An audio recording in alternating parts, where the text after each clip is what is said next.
चौथे सप्ताह का हमें छठे दिन का प्रस्तुतिकरण करना है। तो छठे दिन के प्रस्तुतिकरण में हमने जो पहले दिन, दूसरे दिन, तीसरे दिन, चौथे दिन, पांचवें दिन जो कुछ भी हमने पढ़ाया है उसका रिवीजन करना है, उसकी पुनरावृत्ति करनी है कि बच्चों को हमने क्या पढ़ाया है, कितना बच्चों ने उसमें कैच किया है, ये हमको देखना है, उसी का रिवीजन करना है। तो उसको पहले हम स्टार्टिंग में हमारा ये जो ग्रुप है ये स्टैंडर्ड ग्रुप है कि बच्चे एडवांस में हैं, एक्टिव ज़्यादा हैं, तो इनको हम स्टार्टिंग में पहले गतिविधि करने के लिए कविता पढ़ा देंगे। तो कविता में हम बहुत सी कविताएं पढ़ा चुके हैं उनको, तो एक कविता हाव भाव के साथ उनको पढ़ाएंगे। एक कौआ प्यासा था, घड़े में पानी थोड़ा था, घड़े में पानी थोड़ा था, कौआ लाया कंकड़, कौआ लाया कंकड़, घड़े में डाले कंकड़, घड़े में डाले कंकड़, पानी आया ऊपर, पानी आया ऊपर, कौवे ने पिया पानी, कौवे ने पिया पानी, खत्म हुई कहानी। खत्म हुई कहानी। इस तरह से हम बच्चों से स्टार्ट करेंगे तो बच्चे थोड़ा खुश होकर के पढ़ेंगे। फिर उसके बाद हम कहेंगे अच्छा चलो बच्चों हमने कल कौन सी कहानी पढ़ाई थी आपको, तो बच्चे बताएंगे, कहेंगे हमने कल आपको पढ़ाया था नहीं करूँगा मजाक, ये पढ़ाया था। तो उसी का आज हम फिर से रिवीजन कर रहे हैं, अपनी भाषा में बता रहे हैं, अपनी ये तुम सुनो और फिर हमें बताना। तो चलिए आपको बता रहे हैं। एक बैल था, उसका नाम था बल्लू।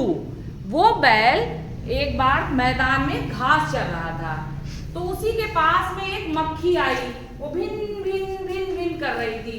तो वो तो घास चर रहा था, लेकिन वो मक्खी आकर के उसके सींग पे बैठ गई, भिन कर रही, उसके बाद उसके कान पे बैठ गई, भिन कर रही है, वो पीठ पर बैठ गई, तो उसको इससे चिड़चिड़ाहट लगने लगी। तो अब उसको वो ऐसे ऐसे कर रही थी, तो मक्खी को लग रहा था कि अरे वाह इतना बड़ा बैल और मैं इसको परेशान कर रही हूँ, इतनी छोटी होकर के ये आज तो परेशान हो जाएगा। तो वो ऐसे ही करती रही, फिर किया, लेकिन उसने कहा और कहा बाद में कि भाई आप कह दीजिए, अपने मुंह से कह दीजिए तो मैं यहाँ से चली जाऊंगी कि मैं आपको परेशान कर रही हूँ, आप मुझसे परेशान हैं। तो वो कुछ नहीं बोला और घास चरता गया।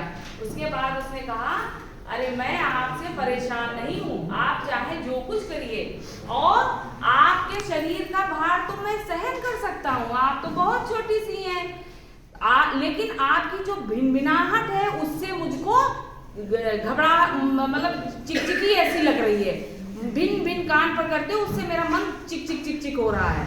तो उसने बल्लू ने कहा, बल्लू बैल ने, लेकिन जरा ये सोच के देखिए मैं तो आपका भार सहन कर रहा हूँ, लेकिन क्या आप मेरा भार सहन कर पाएंगी? अगर मेरा एक पैर भी आपके पर पड़ गया तो आप चली जाएंगी।